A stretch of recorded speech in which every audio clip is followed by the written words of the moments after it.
दोन गोष्टी मला सांगायच्या वाटतील.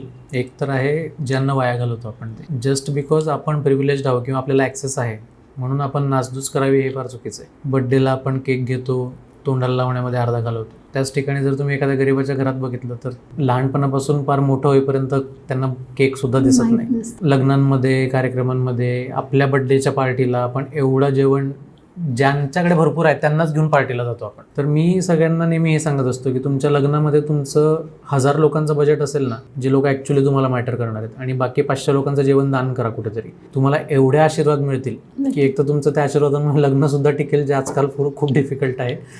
आणि दुसरं तुमचं आयुष्यही खूप फुलेल. म्हणजे तुम्हाला खूप बेनिफिट होईल त्या गोष्टींचा, त्या आशीर्वादांचा. आणि आशीर्वाद काम करतात हे फार लोकांना म्हातारपणात कळतं की आपले कर्म रिफ्लेक्ट होतात म्हणून. पण आपण जर अर्ली एजपासून स्टार्ट केलं नाही या सगळ्या गोष्टी. बड्डेला मी सगळ्यांना सांगत असतो की तुम्ही तुमच्या मित्रांना पार्टी द्यायपेक्षा कुठेतरी अनाथ आश्रमात जा, वृद्धाश्रमात जा, किंवा रस्त्यावर जेवण वाटून या.